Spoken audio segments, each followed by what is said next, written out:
But I think you need to look at it it's how you approach it. You have to look at it in a couple of ways. A helpful way of doing that is breaking it down into what we mean about shipping. Okay. It sounds very academic, but it's actually quite helpful in terms of working out what we think are the key issues. So we have the kind of supply-demand trade aspect. Mm-hmm. We have the effect upon ship owners and how they operate their ships presently. We have maritime services. So on trade, that's all to do with whether if the UK is outside the EU, whether EU buyers will be less reluctant to buy from the UK, and vice versa, whether UK buyers will be less reluctant to buy from the EU, and therefore potentially supply demand might be negatively affected, and shipping is in less demand. So it's the basic argument. On top of that are the issues about customs and things like this, but that's often discussed, talking about traffic jams at Dover and those type of things, so which often get in the press. Nightmare. But this isn't really a ship owner's problem. This is very much associated with supply-demand issues. Whether this is all going to have like a negative effect on the demand for products across either side of the sea, or in Ireland or in France or Rotterdam, etc. So that's one part. Second part is ship owners. Where they're domiciled, how they operate their ships, whether their ships have access to EU cabotage rules and regulations, how the UK might be leaving state aid guidelines and EU state aid guidelines, and therefore how can the UK government develop policies and laws which assist with UK ship owners and things like that. We can look at the EU regs and compare them to IMO conventions and say, okay, IMO says this, EU says this, plus a bit more, the gold plating that you referred to. And we could maybe even make an argument about how, therefore, after we leave, we could maybe remove those gold plating aspects and such. So I've done a study and I've listed all of the regulations that we think would fall into this area. But then you go and speak to people and you say, what should we change? What should we change after Brexit? And you've got to bear in mind the ships don't just operate in their unique areas. So if a ship wants to call the UK and afterwards it might want to call Rotterdam, it will still have to comply with that EU regulation. Yeah. Therefore, the argument for the ship owner arguing for the UK to change its laws and regulations significantly when they know they're going to have to already send their ship, or they already want to send their ship to Rotterdam afterwards, and will therefore have to comply with the said EU regulations when they send their ship to Rotterdam, it doesn't really have an effect on them. They're always looking at what the minimum requirements are for their operating model. In most ship owners' experience, their minimum requirements mean that they want to go to Europe. So if the UK wants to sort of make a change in terms of regulations and environment and such, and how they want to, for example, if they say we want you to change the reporting mechanisms for sulfur emissions or something like that, or ballast water or something.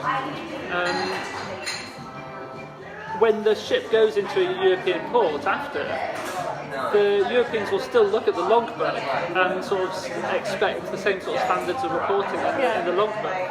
So if the UK decides to remove the regulation and relax that code, the benefit is going to be minuscule for the ship owner, and they're still the biggest cost is still going to be compliance with the EU model. Yeah, therefore they're really not that fussed. So from an economic perspective, there really isn't an argument for divergence in that regard. And that's the part of the problem, because our physical proximity and geographical proximity to the EU is so close. The way the trade is conducted means that we can't distinguish ourselves sufficiently from EU laws to make it economically justifiable. third country vessels and EU vessels who wants to ship, who wants to trade with the EU, they will still have to comply with the EU laws. So leaving the EU doesn't really necessarily mean changing the laws if you want to still trade with them. Yeah, correct. So and it's similar when you trade ships to the United States. When you go to the United States, you often have to comply with whatever state rules are in the United States. And the United States have got a history of introducing laws which are not compliant with IMO, go beyond IMO restrictions and such. And it's pretty complicated. It's one of my two biggest issues and priorities at the moment in work. It's complicated for lots and lots of reasons. So UK tonnage tax is not linked to the ship register, but other tonnage taxes are linked to a particular requirement on a flag. And there's quite a lot of issues that if the UK ship register is no longer an EU flag, they'll have lots of other complications in terms of EU companies' tonnage tax requirements. You've got to always remember that all the tonnage taxes are quite different. As I said before, some require a ship to be registered in an EU flag to be allowed in the tonnage tax regime. Other registers and other tonnage tax schemes require certain employment training initiatives and things. So there's quite a large range of differences between the different EU tonnage tax schemes. They're not all the same. And that complicates some of the stuff when you're looking at the relationship between tonnage tax and the flag. But if the UK flag is no longer recognised as an EU flag, and that EU company is registered under their national tonnage tax schemes, which stipulates that they require to have their ships registered under a EU flag, having their ships registered in the UK shipping register will no longer be permitted. Therefore, they will have to remove their ships from the UK shipping register.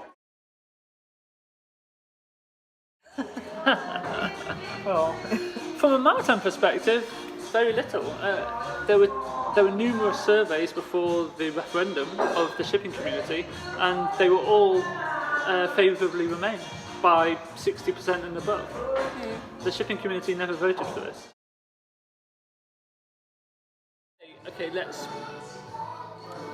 completely break away from the EU. Let's completely go for it. Try and be confident in ourselves and become a Singapore of Europe. A phrase which is often used and which the EU is really scared about.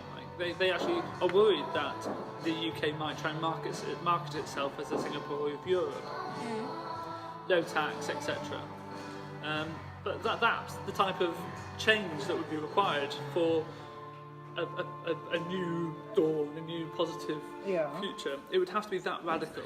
One of the arguments that we make, or people make for Brexit, is that we don't need the EU anymore. EU is an old force. We should do more trade with China, India, the rest of the world, Brazil, etc. But there's various problems with that. So ship owners, we'll again look at it from three perspectives. Firstly, ship owners. The UK doesn't have loads of purely UK-owned based ship owners. A lot of the UK Stena Line are Swedish, and Maersk are Danish, and we have BP and Shell, but their operations are not really located in the UK. They're looking at shipping oil from Nigeria and Saudi Arabia to China and the US. So in terms of the actual effect on UK ship owners of doing trade internationally, it's pretty small. The guys who it's going to affect are like the ferry companies, going back to Stena Line, who are just doing trade between the EU and the UK, and that's why they get a larger voice at the moment in terms of the overall trade thing. Yeah, on the schedules, that's obviously slightly different from what we were talking about just now. But so the UK have proposed that all the schedules remain the same, and to an extent, the EU seems to be willing to accept that as well. The problem is the 70 or so other countries that there are such things agreed with, and whether they're going to accept it. Some of them probably will, but some countries, when these schedules are agreed, a lot of them were agreed quite a long time ago. The world economy has changed dramatically in that time, and some of those countries will be thinking, sod it, we don't want to give as much to the UK as we did 10-15 years ago. We want to negotiate for slightly harder term now, so we want slightly better access, we want all these types of things. So I think the problem is going to be with third countries on that front, and who knows how that's going to develop. We'll only start learning that next year, I think.